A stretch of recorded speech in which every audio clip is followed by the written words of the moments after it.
Welcome, Dr. Morse Injury Experts. So we are heading into the all-important Week 17 for fantasy purposes.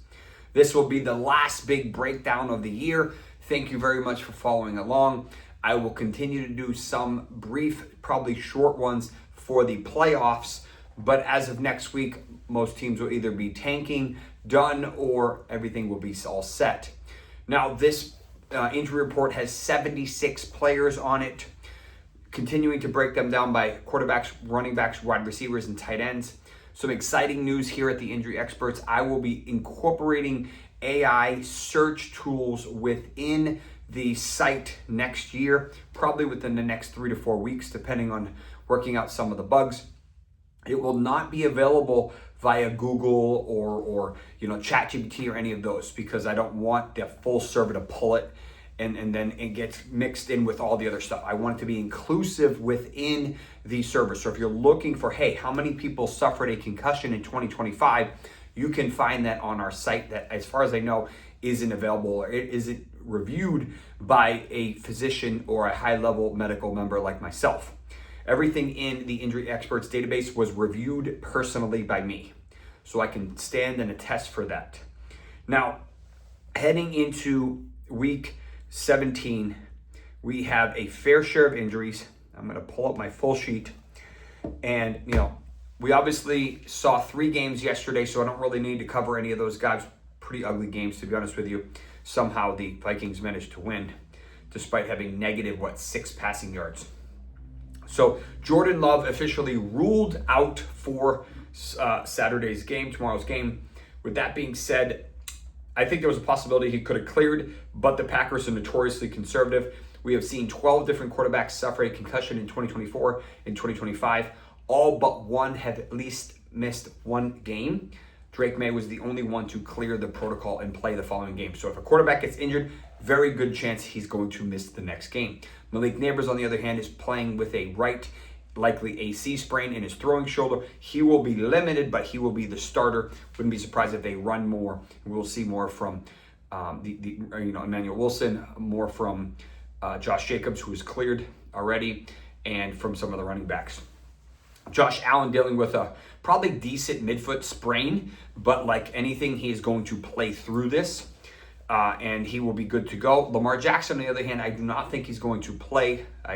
You expected that earlier in the week. Significant injury to his ribs, to his cartilage, and he really have to block this part of the ribs, and it's just very difficult for him to be able to function at a high level. So I expect Tyler Huntley to be the main quarterback there, and they don't have much of a choice. I don't expect J.J. McCarthy to return next week. It's not really worth the risk, secondary to his hand injury, and they're already out of it. So Shedeur Sanders will be good for his right laceration on his pinky and his throwing hand. We saw Dylan Gabriel pop up with a left shoulder injury, kind of irrelevant regardless. But Anthony Richardson still technically out, secondary to his eye fracture and eye limitations. Tyrod Taylor might be available per se, but I think they're going to shut him down regardless so that they can tank harder. And Justin Fields was already ruled out and ruled out for the rest of the year, as was Deshaun Watson.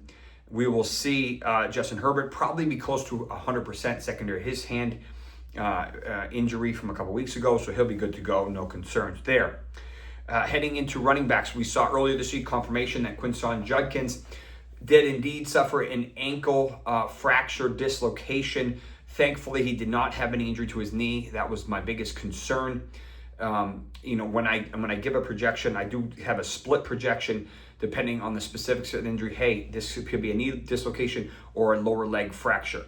It was a lower leg fracture, so that's part of the reason why I said what I said. With that being said, we will probably see Dylan Sampson be the primary running back this week. He had hand injury. He's had a hand injury for several weeks. I don't know if he had fractured it or bad sprain, bad bruise, dislocation. Hard to tell what he did, but he should be good to go this week.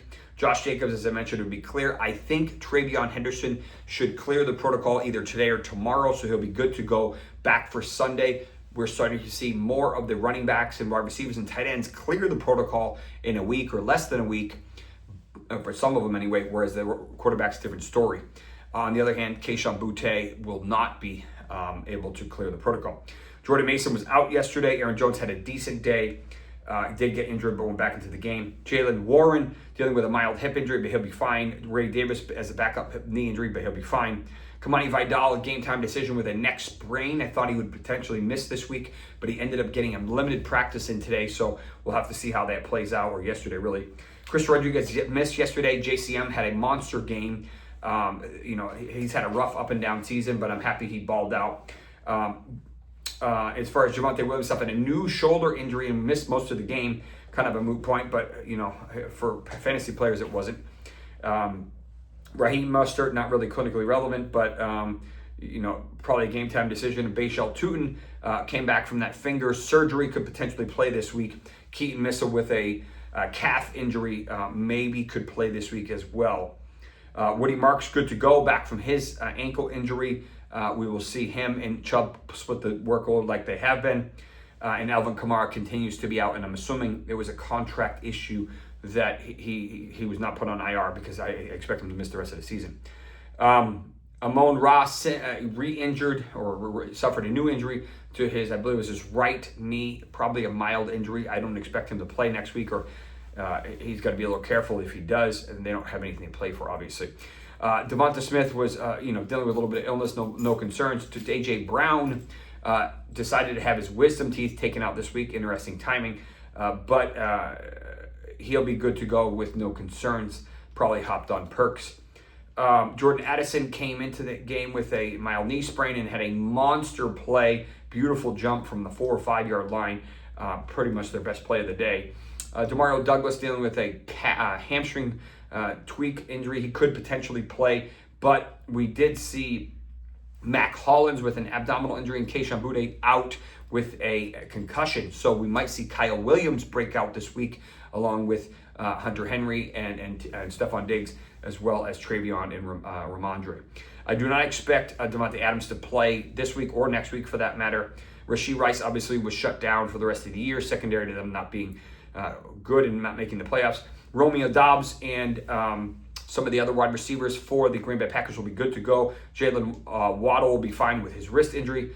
And I don't know what to make of Ricky Pearsall, although you probably shouldn't be overly excited to potentially play him anyway. I don't really trust him regardless. Luther Burden will be good to go, but we will not see Rome Odunze with that midfoot sprain / stress fracture in his foot. I don't think he's going to play next week. Maybe he returns for the playoffs.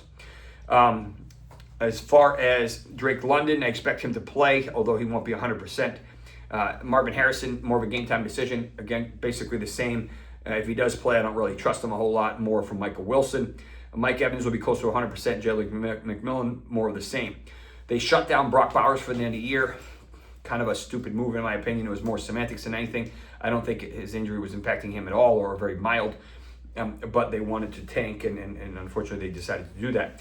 George Kittle will be a true game time decision. Unless it was AI, I'm pretty sure he said that this was my favorite team growing up, the Bears, and that's who they're playing Sunday night.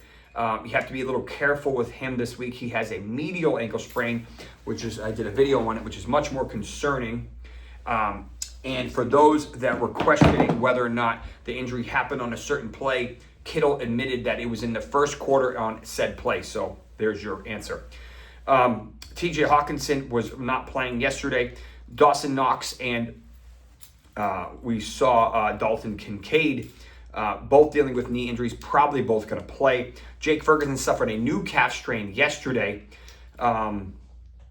We will not see David Njoku. Wouldn't be surprised if he's done for the year. And Harold Fannin suffered a groin strain today, so we'll have to keep an eye on him. He could potentially miss as well, which would be awful for fans.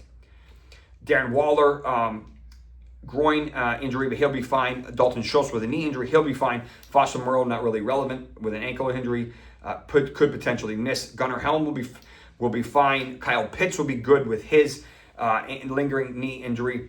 Mason Taylor pretty much done for the rest of the year, although he did have a decent year when he was healthy. And then AJ Barner will be fine with his elbow injury. So that's all I have. If you like the content, thank you for supporting the Injury Experts and myself in 2025. Do me a favor and continue the support for 2026 as we continue to build and grow, and we will add more and more stuff. Please share my content and do me a favor and reach out to me if you have any questions, comments,